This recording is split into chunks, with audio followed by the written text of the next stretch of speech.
Hiya, just a little update from the community garden. I'm going to show you what we've got growing. So let's start in the greenhouse. So we've got loads of cabbage here, which we're going to plant out this weekend. We've got a different type of cabbage over here, and on brassicas as well. We've got purple sprout and broccoli. Again, these are going to be planted out this weekend. Got loads of cucumbers here.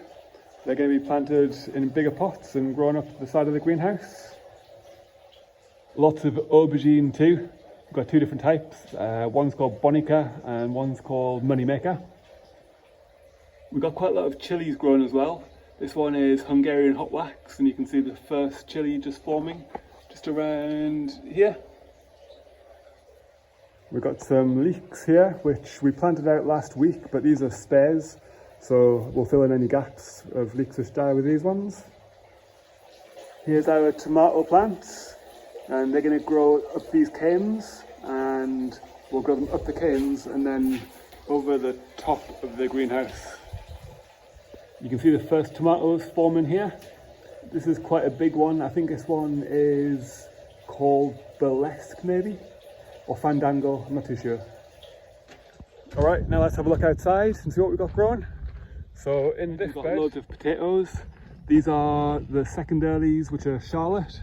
And if you look close, you can see that they're in flower now. We've got this bed, which is full of sweet corn. So that's exciting. I love harvesting sweet corn. Here's a bed of dwarf French beans, and they struggle to begin with, but we've got quite a few good rows still. See a few little gaps, but generally looking quite good. This bed we planted last weekend, and it's got squashes, which is this one here. It's got lettuce in between, and we've got some courgettes at the other end. And the idea is that the lettuce will fill in the gaps until the squashes and courgettes get big enough to fill the gaps themselves. We've got loads of onions growing. We actually planted these ones on the seed sowing masterclass in March, and they're all looking really good.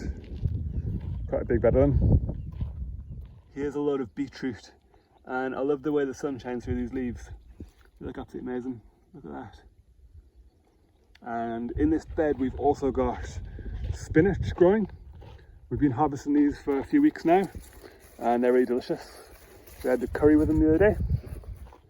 These are some more potatoes, but these are first earlies, and if you look underneath, you can see that they're almost ready to harvest. Oh, it's hard to show the camera underneath it, but I think they're almost there. Cover them back over. Here's a bed of cover crops. This little pink flower here, which you can see, is winter tares or vetch, and over here you can see some nice phacelia flowering, which I know that pollinators absolutely love. We've actually got quite a few different types of cover crop in here. If you look closer to the ground, we've got clover growing. This is, I think it's white clover. Yeah, it looks like white clover by the leaf. And there's a few weeds which we don't really mind being in there because they're good for the soil. Oh, look at this. I don't know what this is. Maybe it's not red vein sorrel or some sort of lettuce maybe. Let's have a taste. Maybe some sort of lettuce. Here's a bed of carrots. You're gonna have a lot of carrots this year, I think, because there's loads of them. Here's a bed which we planted with leeks. Again, a full bed of leeks. So hopefully we'll have a lot of leeks to harvest next winter. We've got a bed of strawberries, and if you look down here, you can see that the first ones are just about starting to turn red. Oh, is that little ladybird larvae? It is. Eating aphids probably. Got more strawberries down here. So yeah, that's looking good. Excited for these. Here's one that's ready. Gonna try this one now. It's good. It's really good.